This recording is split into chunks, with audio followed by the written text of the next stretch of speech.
never seen this much crowd in an ABS-CBN press run. We are so thankful to everyone, to the fans. We are seen and heard. Sabayan nyo yan. Gusto kong tanungin yung author nito. Author. Kung simula, kasi very real ang mga eksena, ang mga ginagampanan ng dalawang bida nila. Gusto ko malaman kung naranasan niya maging TNT sa abroad. Well, incidentally, wala po ang creatives, but who would like to answer that for on behalf? Miss Kylie ba or Arnel Nacario, our executive producer? Sino ba? Dr. Nacario would like to answer that. Kasi parang yung everybody who has been at TNT can identify themselves with I can identify Tita Ethel, but our executive producer Arnel Nacario can answer that. Arnel! Acknowledge ko yung mga bosses. They're here. Sir Paolo Pineda, Miss Happy, thank you. Ayan si Miss Jen. Okay. Arnel, congrats ha. Dito ka, Arnel. Hi, thank you po sa inyo lahat. Ako po si Arnel Ole, ang executive producer ng show.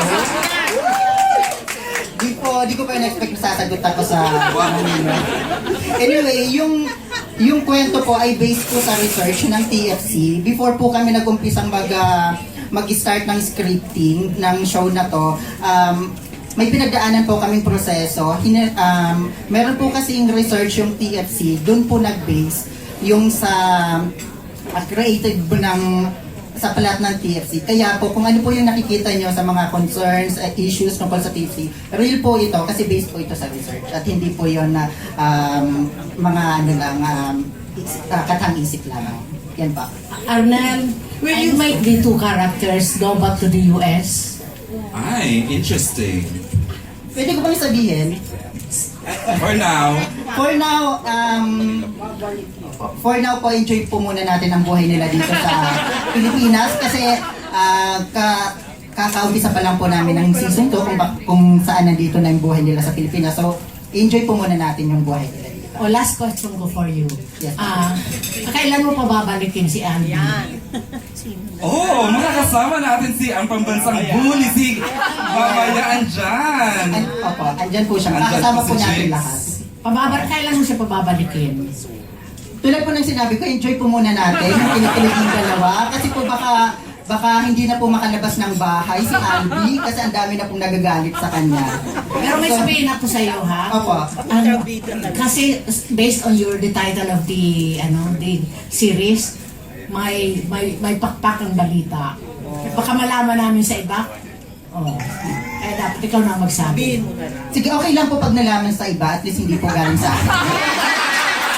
Ang pakang ipit ko, no? Pag yan sa kanya manggaling.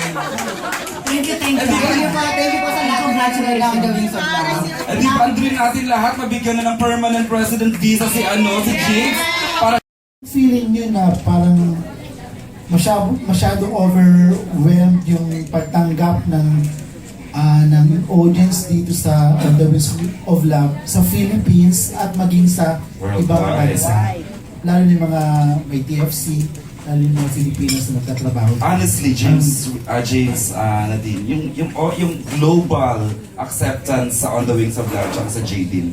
How do you feel? It's overwhelming. It's a new feeling. I never experienced anything like this. Kasi ito yung first teleserye namin. And super happy lang po and super ang grateful daming po. Atualistas. Achieve na achieve. Di ba kasi nakikita niyo yung mga video na ginagawa ng mga worldwide followers, no? Grabe, no? Super po. Tapos, hindi ko po alam until now, kinakabahan pa rin po ako. Kasi syempre gusto ko po parang yung ginagawa po namin, mas marami pa pong ang makaka-appreciate, mas marami pa pong kikiligin, mas marami pa pong manonood. So yun po, super happy lang po talaga. Yun lang ang pwede nang masabi. Talagang happy sila, Leo. Kasi with the worldwide acceptance ng Outwall, talaga namang mapapa-thank you ka na lang talaga. No, we're very grateful. Like, thank you so much to everyone that supported it. Because even the OFWs and Opo. yeah, we do it really for the love. Everyone that watches the show, they feel in love. They feel like they can believe in love again. So yeah, thank you. At saka yung mga OFW, parang napalapit ulit sila sa Pilipinas, no, seeing real scenes happening na yung totoong nangyayari sa mga buhay OFW. Opo. Tsaka po we're really happy kasi po marami pong nanonood, like yung mga lolas na Puen Lolas, parang sabi nila, parang nafe-feel ulit nila na bumabata sila, ganoon po. Even my lola po watches. Tapos parang natutulog, yung mga fans pa natutulog lang po silang may ngiti sa labi nila, gano'n. So, really happy po na marami po kaming napapasaya. Okay. Parang nakikita doon sa mga all the reporters, nakikita nila sa iyo. Kayo talaga ang palang truly na parang this is the resurrection of the Guy and Pip tandem. In the case of Guy and Pip, at least nagkaroon sila ng unawaan for a while. Kayong dalawa, bakit based on your interviews, parang it's so difficult for the two of you Na maging in real life. to be in love with each other. Hindi naman po mahirap. Choice lang namin. We want to focus really on our work. And friends lang talaga kami. Just until there. So, what we have is good. We don't want to spoil it. Okay, kasi may susunod ako dyan na tanong ha. Ikaw na lang magtatanong buong ahon ka tayo. Charot lang. Kasi at least You are an actualista. I don't understand. sinusubaybayan ko. Naman. Go, Nadi. Si Nadine. Ikaw. Yun nga po, ano po, Wala bang pag-asang katulad sa On the Wings of Love ng the series na in the end nagustuhan mo na si Yun kasi ang dream namin Carl. lahat. Dream kasi yan ni AJ. Sino si? Um, Go, Nat. tignan po natin. Pero ngayon po kasi talagang focus po kami. Kasi parang nag-work po siya ngayon, ayaw na po namin maging complicated. Kasi what if, yun na po, magkaroon pa kami ng like, away po or something. Siyempre mahirap Ay, po oo, sa magtrabaho. trabaho. Pagka meron pong ganun. Hindi rin eh. Ngayon, Nagkatuloy naman sa ang susunod ay si AJ. Leila. Ang susunod na magtatanong. Before po, tawanan po. After po, more tawanan pa po. Actually. Meron po kami isang BTS. Oo, yung na outtake, lumabas. oo. Actually, tawa po kami ng tawa. Gano'n naman po all the time kasi po, tingin ko po, medyo nasanay na din po kami. Sa Mga Sa halikan. Hindi, ikaw ba? Sanay na sa lips ni James? Parang naman, sa dami. Nahihiya po ako sumagot. Nahihiya naman si babae yung sumagot. Okay. James? Are you used to each other's lips? Pero medyo nasanay na kami. And actually, we don't really talk about it. Before or after, we know what to do. It's like natural already. Hindi niyo pinag-usapan after a kissing scene? You don't talk about it? Hindi naman. Ano lang? Tawa na? Tawa ng tawa na? Okay, Don? So, mas marami pang kissing scene ang mapapanood ng mga fans. Oh, Nyo. yes. Marami. Yun na yun. Oh, yes. Ano yung oh? Thank you, Don. Thank you po. Oo. Partner, ito sanay din sa halikan, ha? Wala Ano iba ba kundi yan? si Leo bukas. Ano ba?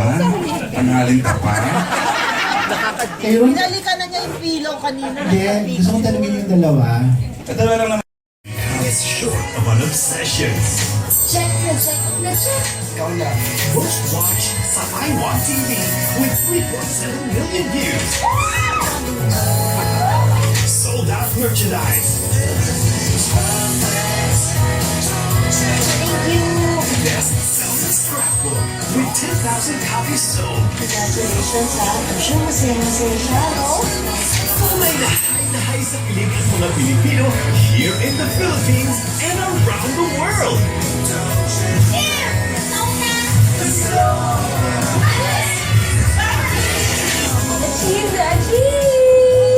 And now, bilang thank you, certified alcoholistas, magkakaroon tayo ng Grand Meetup this October 25, 2015. On the Wings of Love, spread the love tour.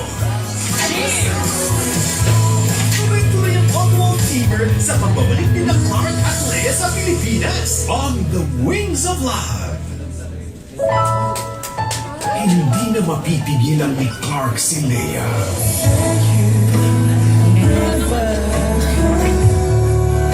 Kailangan ko lang gawin to, Clark.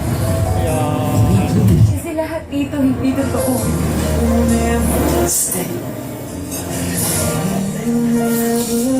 Leia.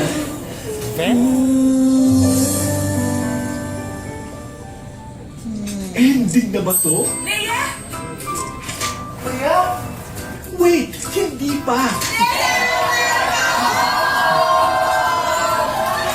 Pero Leia, masaya ka naman sa Amerika. Opo, masaya po ka lang. Ang love story nila. Biyahing Pilipinas na. Pero along the way, may problemang kailangan harapin.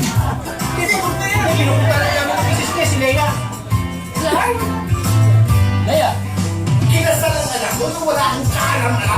Enjoy your stay, Clark. In hell. Mga piling lalaki lang nakakainom. Favorite ko.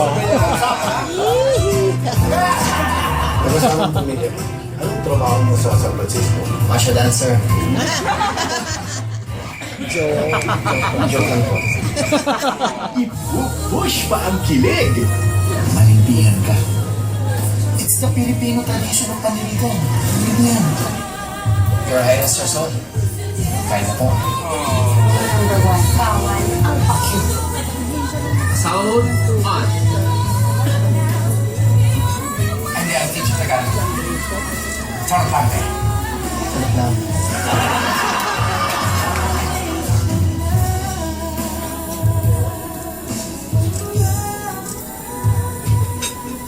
Leia, I'm here for you. You can't blame me for wanting to see you. Sa'yo pa rin ako.